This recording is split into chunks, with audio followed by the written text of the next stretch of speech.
उदाहरण देते हुए सूझ द्वारा सीखना तथा प्रेक्षण सीखना में अंतर बतलाएं। सूझ द्वारा सीखना और प्रेक्षण सीखना में अंतर बताएं। आइए और देखते हैं। सबसे पहले हम प्रेक्षण सीखना को देख लेते हैं, उसके बाद सूझ द्वारा सीखना को देख लेते हैं, या फिर पहले सूझ द्वारा सीखना देख लेंगे, उसके बाद फिर हम प्रेक्षण द्वारा सीखना देख लेंगे, यानी ऑब्जर्वेशनल और इनसाइट लर्निंग।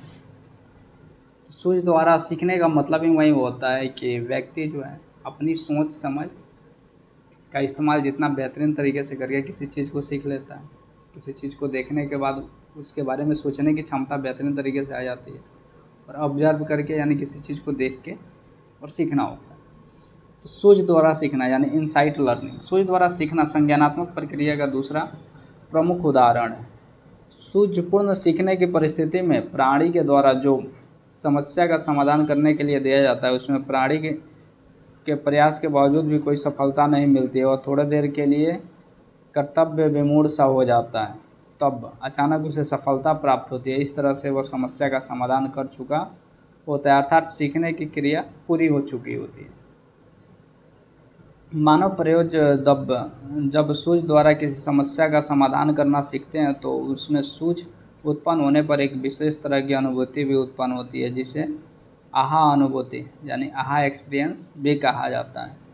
अब प्रश्न उठता है, सूझ द्वारा सीखना कैसे संपन्न होता है?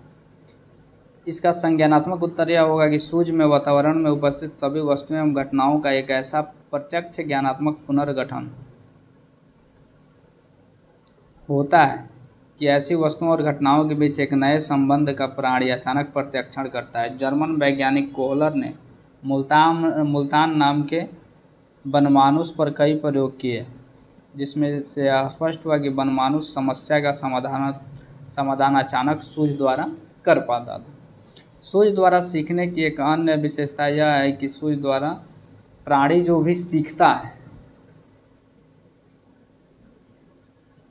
उसे वह अन्य समान परिस्थिति में आसानी से उपयोग कर लेता है। इसका मतलब यह हुआ कि सूझ द्वारा सीखने पर उसका अंतरण दूसरे समान परिस्थिति में आसानी से हो जाता है। कोहलर के प्रयोग से मुल्तन छत पर लटकते हुए कमरे के केले के कुछ बॉक्सों को दूसरे पर रख के तथा उस पर चढ़कर खाना सीख लिया। कोहलर के उन बॉक्सों को कमरे से हटा लिया, फिर वे कमरे में यह देखने के लिए खड़े थे अब मुल्तन छत के लटकते हुए केले को कैसे खा जाता है।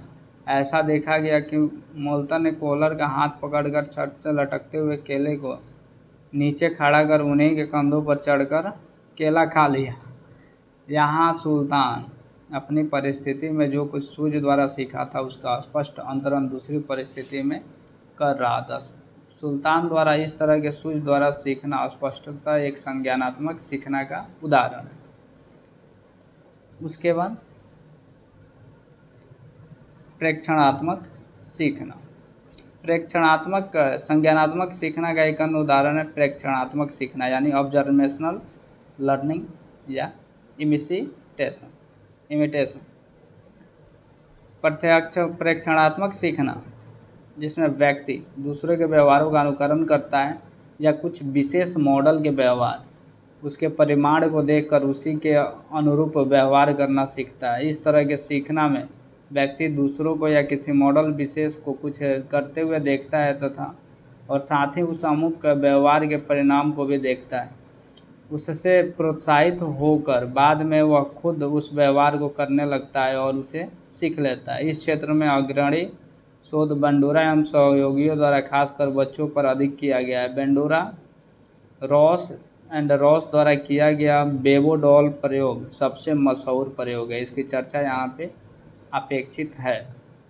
इस प्रयोग में नर्सरी के छात्रों का 2 समूह लिया गया। छात्रों का एक समूह जो प्रयोगात्मक समूह था ने यह देखा कि वयस्क बेबो डॉल के प्रति आक्रामकता पूर्वक व्यवहार कर रहा है, उसे मार रहा है, गालियाँ बक रहा है तथा उसके नाक को मार मार कर चिपटा कर दे रहा है। नर्सरी के छात्रों का दूसरा समूह नियंत्रित समूह था, जिन्होंने यह देखा कि एक वयस्क बेबो डॉल के साथ मित्रतापूर्वक व्यवहार कर रहा है, वह डॉल को दुलार रहा है, उसके प्रति किसी भी प्रकार की कोई आक्रामकता नहीं दिखा रहा। बाद में इन दोनों समूहों के बच्चों को एक ही कमरे में रखा गया, जहाँ कई तरह के खिलौने जिसमें बेबोडॉल भी सम्मिलित था, रखा हुआ था। परिणाम में देखा गया प्रयोगात्मक समूह के बच्चों द्वारा विभिन्न तरह के खिलौने जिसमें बेबोडॉल सम्मिलित था के प्रति काफ़ी आक्रामकतापूर्वक व्यवहार किया गया। यहाँ तक कि ठीक उसी ढंग से गाली भी बक रहा था जैसा कि वयस्क मॉडल को करते हुए देखा गया, परंतु नियंत्रित समूह के बच्चों द्वारा इन खिलौनों के प्रति आक्रामकतापूर्ण व्यवहार न करके मित्रतापूर्ण व्यवहार किया जा रहा था। ऐसा इसलिए हो रहा था क्योंकि वयस्क बेबोडॉल के प्रति ऐसा ही व्यवहार करते हुए देखे थे। प्रयोग के इस परिणाम से स्पष्ट हो जाता है कि बच्चों को जैसा व्यवहार देखने के लिए मिला ठीक वैसा ही व्यवहार अब ये करना सीख रहे थे। तो ये था हमारा प्रेक्षणात्मक सीखना और सूझ द्वारा में सीखना। सूझ द्वारा जो सीखना होता है धीरे धीरे ना होकर अचानक होता है, और सूझ में वातावरण के घटनाओं और वस्तुओं का प्रत्यक्ष ज्ञानात्मक पुनर्गठन होता है। सूझ द्वारा सीखे गए तथ्य तथा नियम को प्राणी आसानी से दूसरे के समान परिस्थिति में अंतरण कर लेता है, जबकि